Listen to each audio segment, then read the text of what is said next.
The Tshiamiso Trust has paid out over 2 billion rand to former gold mine workers and their families for silicosis and work-related tuberculosis compensation.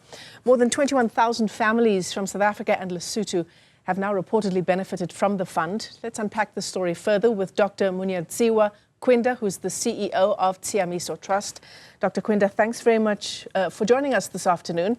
We all remember that historic judgment granting a settlement to silicosis and TB, that class action suit from 2019. How many families precisely have benefited from the settlement, just given, the impact of people who contracted silicosis, mine workers who contracted silicosis, and the impact that it would have had on their ability to earn a living? Good afternoon, Michelle, and good afternoon to all the viewers out there. Michelle, it's true. When the settlement agreement was reached in 2019 and the Tshiamiso Trust was established for the purpose of disbursing the 5 billion settlement that was reached by the settling parties. And now we are at a stage where by the 27th of February, indeed, we had disbursed 2 billion to about 21,400 claimants. And when you talk about beneficiaries, we are talking about around 21,900 beneficiaries. When we talk about beneficiaries, is because when it comes to deceased mine workers, then there are more people who benefit from that.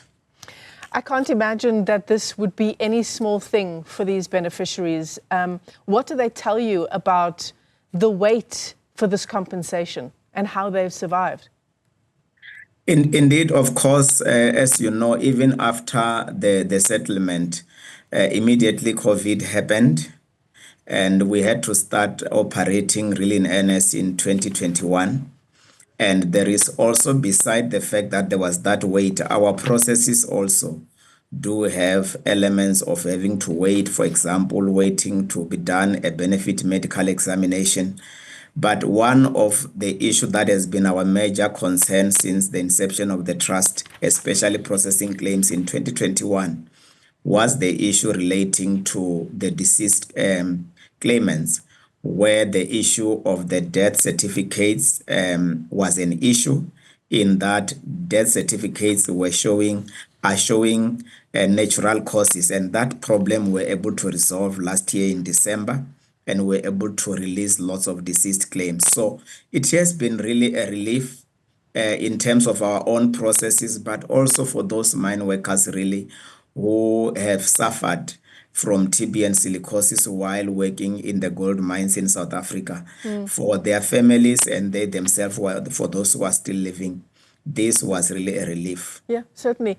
Although, obviously it's important to have this compensation, particularly in a context where families have lost loved ones to TB. It is the leading cause of death in South Africa. It cannot replace the loss of a loved one, of course. That is true, Michelle, and maybe we need to go beyond the issue of TB, Michelle, as everyone will know. It's not necessarily a condition that you will suffer from because you have worked in the mines. It's a community-acquired infection. But when we really talk about silicosis itself, one has to be exposed to silica dust.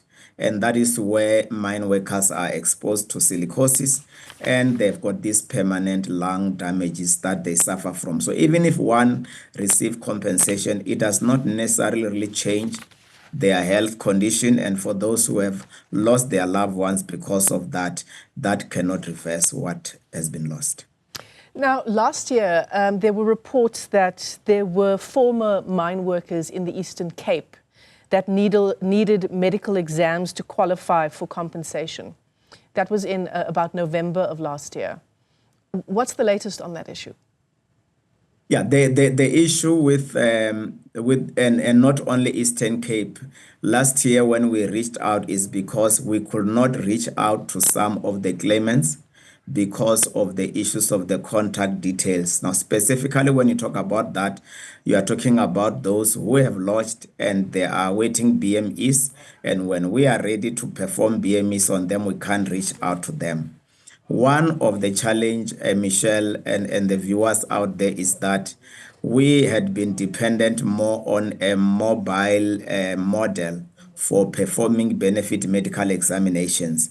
And last year, we started a process of having fixed service providers for our benefit medical examinations, and we are in the process now of appointing a fixed benefit medical examination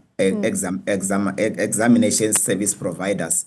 And Eastern Cape is one of those areas that has been affected by such, because when you talk about mobile, one has to move their unit to the place where they need to perform the benefit medical examinations, and it has to do with numbers.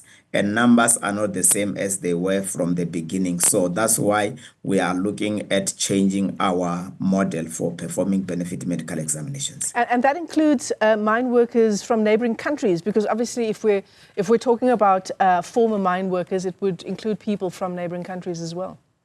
It includes everywhere where we've got a footprint, that is Lesotho, Eswatini, Botswana. Botswana, we just started with benefit medical examinations in December last year. So, yeah, it includes everywhere where the trust has got a footprint. You are correct. Incredibly important story and a victory, historic judgment, and now this payout as well. Dr.